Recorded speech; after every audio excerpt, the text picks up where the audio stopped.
नमस्कार। आज की इस वीडियो में आप सबका स्वागत है। आज हम पढ़ेंगे देश में आपातकाल।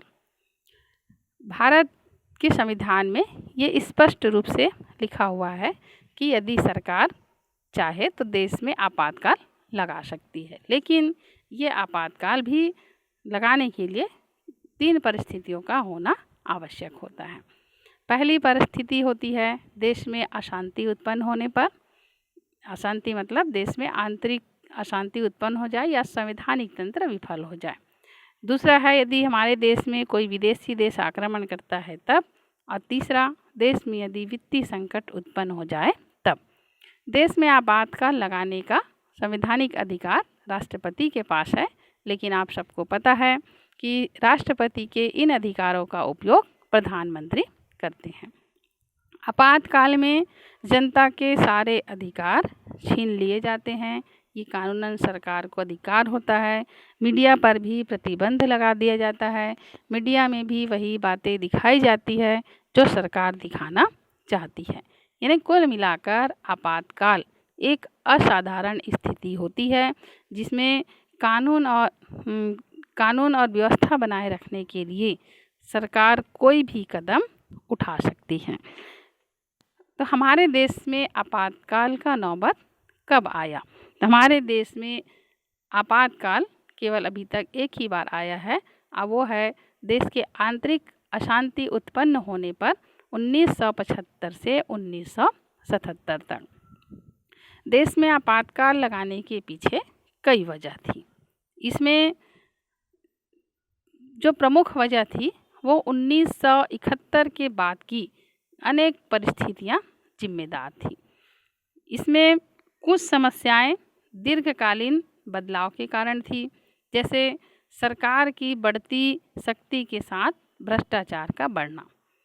कांग्रेस की शक्ति लगातार बढ़ती जा रही थी, लेकिन कांग्रेस सरकार में भ्रष्टाचार भी लगातार बढ़ते जा रहे थे, जिससे जनता नाखुश थी। कुछ कारण बाहरी थे। बाहरी मतलब जैसे 1973 में अरब और इजराइल का युद्ध हुआ। इस युद्ध के चलते पेट्रोल डीजल के कीमतों में भारी वृद्धि हुई। जब पेट्रोल और डीजल के कीमतों में वृद्धि होती है तो देश में महंगाई भी बढ़ती है। तो इन कीमतों में पेट्रोल और डीजल में वृद्धि होने के कारण देश में महंगाई बहुत तेज़ी से बढ़ने लगी। आम जनता सरकार से नाखुश होने लगी। फिर इसी क्रम में 1971 का लोकसभा चुनाव और 1972 के विधानसभा चुनाव में सरकार ने जनता से लोक लुभावन वादा किया था। इन्हें जनता से सरकार ने तरह तरह के वादा किए थे, लेकिन इन वादों को पूरा करने में सरकार के द्वारा कोई विशेष प्रयास नहीं दिखाई दे रहा था, जिसके कारण जनता में भारी असंतोष फैलने लगा। और इसी बीच में मजदूरों की हड़ताल शुरू हो गई। मजदूरों की हड़ताल के साथ साथ भ्रष्टाचार विरोध के समर्थन में भी एक आंदोलन होने लगा। हालत उस समय और बिगड़ गया। यानी एक आंदोलन मजदूर लोग कर रहे थे, दूसरा आंदोलन भ्रष्टाचार विरोधी लोग, मतलब भ्रष्टाचार हटाना है करके बहुत सारे लोग मिलकर आंदोलन कर रहे थे। तो इसी बीच में स्थिति और ख़राब हो गई जब भारत में रेलवे मजदूरों ने 1974 में अभूतपूर्व हड़ताल कर दिया। जब रेलवे मजदूर हड़ताल किए, पूरा रेल व्यवस्था जो है चरमरा गई और सरकार को इनके हड़तालों को नियंत्रित करने के लिए सशस्त्र बलों का सहारा लेना पड़ा।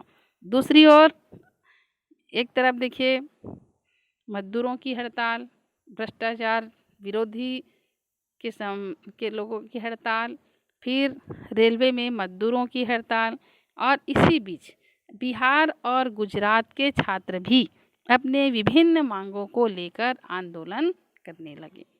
कुल मिलाकर जगह जगह धरना प्रदर्शन आंदोलन ही दिखाई दे रहा था। इसी बीच एक और फैसला आता है। क्या फैसला आता है? तो इलाहाबाद हाई कोर्ट ने एक फैसला देता है कि इंदिरा गांधी को उनके संसदीय क्षेत्र यानी जिस क्षेत्र से वो चुनाव लड़ी थी रायबरेली से, तो रायबरेली से जो चुनाव लड़ी थी उसको अवैध घोषित कर दिया गया इलाहाबाद हाई कोर्ट से। अब इसके बाद विपक्षी दल क्या हो गए, एकजुट हो गए और उनका कहना था कि सरकार अलोकतांत्रिक है क्योंकि इंदिरा गांधी की चुनाव ही अवैध है, इसलिए सरकार को इस्तीफा देना चाहिए। और जयप्रकाश नारायण के नेतृत्व में देश भर में व्यापक आंदोलन शुरू कर दिया। यानी कुल मिलाकर के मजदूरों की हड़ताल, भ्रष्टाचार विरोधियों की हड़ताल, फिर रेलवे मजदूरों की हड़ताल, फिर कॉलेज के छात्र छात्राओं की हड़ताल, फिर विपक्षी पार्टियों की हड़ताल, कुल मिलाकर के देश में हड़ताल ही हड़ताल दिखाई दे रहा था। तब सरकार ने देश में आपातकाल की घोषणा कर दी और आपातकाल की घोषणा होते ही रातों रात जितने भी विपक्षी नेता थे उनको जेल भेज दिया गया। भारत में जितने भी अखबार छपते थे उस पर प्रतिबंध लगा दिया या सरकार द्वारा स्वीकृत खबरों के अलावा उनको कुछ और छापने की इजाज़त नहीं थी। अखबार छपता था तो पहले सरकार ही देखती थी कि उसमें क्या खबर छापना है, क्या खबर नहीं छापना है। और इसी बीच में संसद में चूँकि इंदिरा गांधी का बहुमत था तो अपने बहुमत का उपयोग करते हुए कई संवैधानिक संशोधन किए गए और कई अलोकतांत्रिक कानून बनाए गए। सरकारी नीतियों का विरोध करने और संगठन बनाने का अधिकार भी छीन लिया गया। सरकार का मानना ये था कि ये जो आंदोलनकारी है ये सरकार को अस्थिर करने का प्रयास कर रही है और देश को अस्थिरता और अशांति की ओर धकेल रही है, इसलिए देश को बचाने के लिए आपातकाल का होना जरूरी है।